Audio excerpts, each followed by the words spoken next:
पाकिस्तान में कानून सिर्फ और सिर्फ गरीबों पर है। पाकिस्तान का कानून पैसे और ताकत की हाथों आज भी बिक जाता है। 77 साल हो गए इस मुल्क को आज़ाद हुए, लेकिन आज भी गरीब के लिए कोई इंसाफ नहीं है, कोई कानून नहीं है। क्यों?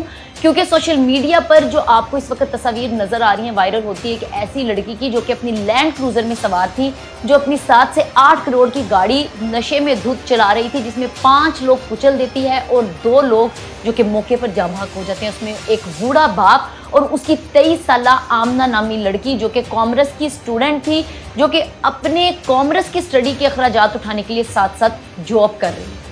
इनकी बाइक की हालत देखते हुए आपको नज़र आ रहा होगा कि ये फैमिली किस हालात से गुजर रही थी और जो इन पर बीती, मौके पर ही दोनों ने दम तोड़ दिया।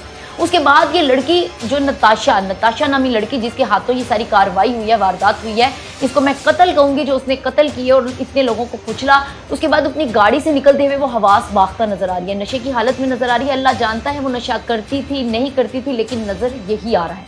उसके बाद होता कुछ यूँ है कि वो अपने, उसको कोई शर्मिंदगी नहीं, कोई नदामत नहीं, वो अपने हाथ के इशारों से सिर्फ एक काम कर रही है, भटक रही है, लोगों को झुटका रही है, पीछे कर रही है। सिर्फ किस लिए? उसको पता है उसके पीछे बहुत बड़े हाथ हैं, उसके पता है कि वो कौन है।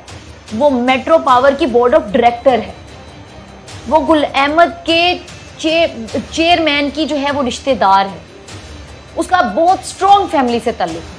इसलिए उसका कोई कानून, कोई जो है यहाँ पे अदालतें उसका कुछ नहीं बिगाड़ सकती। क्यों? क्योंकि कुछ ही टाइम में जो है उसको रिहा करवा लिया जाएगा और जो लोग दुनिया से चले गए उनको इस बात पे आमादा किया जाएगा हमारे कानून के ज़रिए। क्या आमादा किया जाएगा?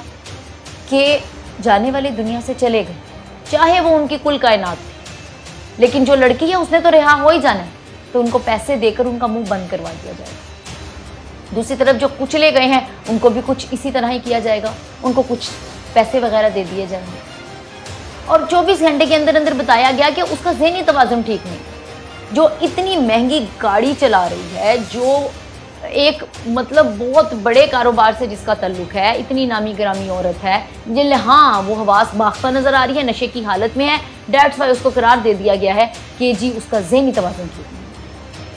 ये सारे मामलात और ये सारी चीज़ें देखते हुए हमें नज़र आता है कि हमारा जो कानून है वो अभी तक कुछ नहीं कर सका। ये किसी गरीब के, देखिए ज़िंदगी मौत अल्लाह के हाथों है, हादसात भी होते हैं, बहुत कुछ होता है, लेकिन उसमें इस तरह के वारदात का होना और फिर उसमें नशे की हालत, पहले तो नशे में गाड़ी चलाना ही बहुत बड़ा जुर्म है। उसने ये जुर्म किया तो किया कैसे?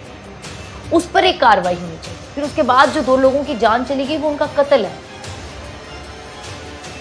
अब उनके लिए कौन इंसाफ दिलवाएगा? हमारा कानून क्या इस काबिल है कि वो इंसाफ दे दे?